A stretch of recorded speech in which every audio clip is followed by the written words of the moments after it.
চরম নৃশংসতা ও বর্বরতার আরেক নাম ইসরায়েল, যার যথার্থ প্রমাণ দিল আরও একবার। পবিত্র রমজানে ফিলিস্তিনের আল আকসায় প্রবেশ নিষিদ্ধ করেছে এই বর্বর ইসরায়েল। শুধু প্রবেশ নিষিদ্ধ করেই তারা থেমে থাকেনি, এটা কঠোরভাবে পালনে মোতায়েন করেছে পুলিশ।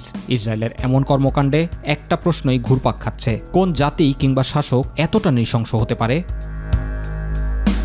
পবিত্র রমজান মাসে মুসল্লিদের উপস্থিতি বাড়ে ইসলাম ধর্মের তৃতীয় পবিত্র মসজিদ আল আকসায়। তবে এবার ইসরায়েল সিদ্ধান্ত নিয়েছে যুদ্ধবিরতির শর্ত হিসেবে মুক্তি পাওয়া ফিলিস্তিনিদের এবছর আল আকসায় প্রবেশে নিষেধাজ্ঞা থাকবে। তুরস্কের বার্তা সংস্থা আনাদোলুর এক প্রতিবেদনে বলা হয়েছে, শুধুমাত্র ৫৫ বছরের ঊর্ধ্বে পুরুষ এবং ৫০ বছরের বেশি বয়সী নারীদের মসজিদে প্রবেশের অনুমতি দেওয়া হবে। তবে যারা সম্প্রতি ইসরায়েলের কারাগার থেকে মুক্তি পেয়েছেন তাদের জন্য নিষেধাজ্ঞা বহাল থাকবে। এছাড়া তরুণ ফিলিস্তিনিদের আল আকসায় প্রবেশও প্রতিবন্ধকতা সৃষ্টি করা হবে।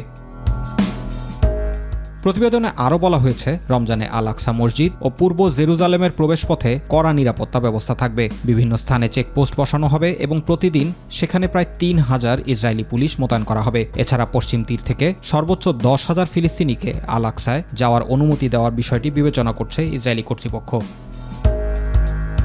উল্লেখ্য, মুসলিমরা এই স্থাপনাকে আল আকসা মসজিদ হিসেবে সম্মান করে, তবে ইহুদিরা একে টেম্পল মাউন্ট বলে দাবি করে এবং মনে করে এটি তাদের প্রাচীন উপাসনাস্থল ছিল।